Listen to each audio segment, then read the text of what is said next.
Le livre des Juges, chapitre 16. Samson partit pour Gaza. Il y vit une femme prostituée et il entra chez elle. On dit aux gens de Gaza, « Samson est arrivé ici ». Et ils l'environnèrent et se tinrent en embuscade toute la nuit à la porte de la ville. Ils restèrent tranquilles toute la nuit, disant, « Au point du jour, nous le tuerons ». Samson demeura couché jusqu'à minuit. Vers minuit, il se leva, et il saisit les bâtons de la porte de la ville et les deux poteaux, les arracha avec la barre, les mit sur ses épaules, et les porta sur le sommet de la montagne qui est en face d'Hébron. Après cela, il aima une femme dans la vallée de Sorek. Elle se nommait Délila. Les princes des Philistins montèrent vers elle et lui dirent, « Flatte-le pour savoir d'où lui vient sa grande force et comment nous pourrions nous rendre maîtres de lui. Nous le lierons pour le dompter et nous te donnerons chacun 1100 cycles d'argent. » Délila dit à Samson, « Dis-moi, je te prie, d'où vient ta grande force, et avec quoi il faudrait te lier pour te dompter ?» Samson lui dit, « Si on me liait avec 7 cordes fraîches, qui ne fussent pas encore sèches, je deviendrais faible, et je serais comme un autre homme. » Les princes des Philistins apportèrent à Délila 7 cordes fraîches, qui n'étaient pas encore sèches, et elle le lia avec ses cordes. Or, des gens se tenaient en embuscade chez elle dans une chambre. Elle lui dit, « Les Philistins sont sur toi, Samson !» Et il rompit les cordes comme se rompt un cordon d'étoupe quand il sent le feu. Et l'on ne connut point d'où venait sa force. Délila dit à Samson, « Voici, tu t'es joué de moi, tu m'as dit des mensonges.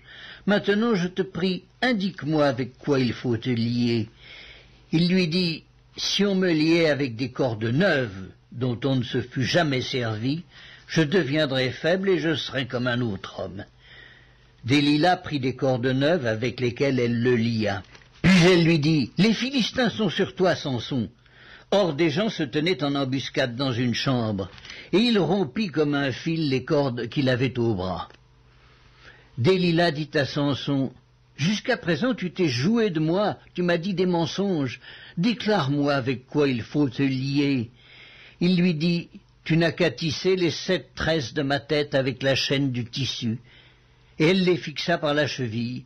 Puis elle lui dit, « Les Philistins sont sur toi, Samson. » Et il se réveilla de son sommeil, et il arracha la cheville du tissu et le tissu. Elle lui dit, « Comment peux-tu dire, je t'aime, puisque ton cœur n'est pas avec moi?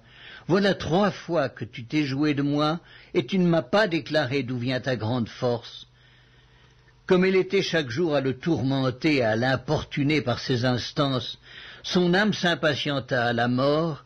Il lui ouvrit tout son cœur, et il lui dit, « Le rasoir n'a point passé sur ma tête, parce que je suis consacré à Dieu dès le ventre de ma mère. Si j'étais rasé, ma force m'abandonnerait, je deviendrais faible, et je serais comme tout autre homme. » Délila, voyant qu'il lui avait ouvert tout son cœur, envoya appeler les princes des Philistins et leur fit dire, « Montez, cette fois, car il m'a ouvert tout son cœur. » Et les princes des Philistins montèrent vers elle et apportèrent l'argent dans leurs mains. Elle l'endormit sur ses genoux. Et ayant appelé un homme, elle rasa les 7 tresses de la tête de Samson et commença ainsi à le dompter. Il perdit sa force. Elle dit alors, « Les Philistins sont sur toi, Samson. » Et il se réveilla de son sommeil et dit, « Je m'en tirerai comme les autres fois et je me dégagerai. » Il ne savait pas que l'Éternel s'était retiré de lui. Les Philistins le saisirent et lui crevèrent les yeux. Ils le firent descendre à Gaza et le lièrent avec des chaînes d'airain. Ils tournaient la meule dans la prison. Cependant, les cheveux de sa tête recommencèrent à croître depuis qu'il avait été rasé. Or les princes des Philistins s'assemblèrent pour offrir un grand sacrifice à Dagon, leur dieu, et pour se réjouir. Ils disaient, « Notre Dieu a livré entre nos mains Samson, notre ennemi. » Et quand le peuple le vit, ils célébrèrent leur Dieu en disant, « Notre Dieu a livré entre nos mains notre ennemi, celui qui ravageait notre pays et qui multipliait nos morts. » Dans la joie de leur cœur, ils dirent, « qu'on appelle Samson et qu'il nous divertisse. » Ils firent sortir Samson de la prison, et il joua devant eux.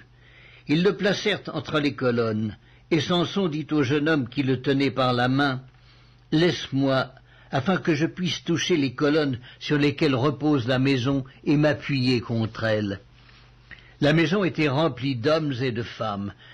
Tous les princes des Philistins étaient là, et il y avait sur le toit environ 3000 personnes, hommes et femmes, qui regardaient Samson jouer.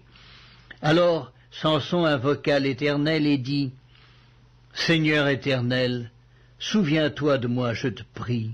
Ô Dieu, donne-moi de la force seulement cette fois, que d'un seul coup je tire vengeance des Philistins pour mes 2 yeux. » Et Samson embrassa les 2 colonnes du milieu sur lesquelles reposait la maison, et il s'appuya contre elles.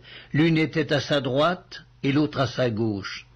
Samson dit, « Que je meure avec les Philistins. » Il se pencha fortement, et la maison tomba sur les princes et sur tout le peuple qui y était.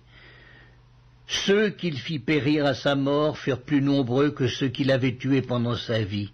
Ses frères et toute la maison de son père descendirent et l'emportèrent. Lorsqu'ils furent remontés, ils l'enterrèrent entre Tsoréa et Eshtaol dans le sépulcre de Manoach son père. Il avait été juge en Israël pendant 20 ans.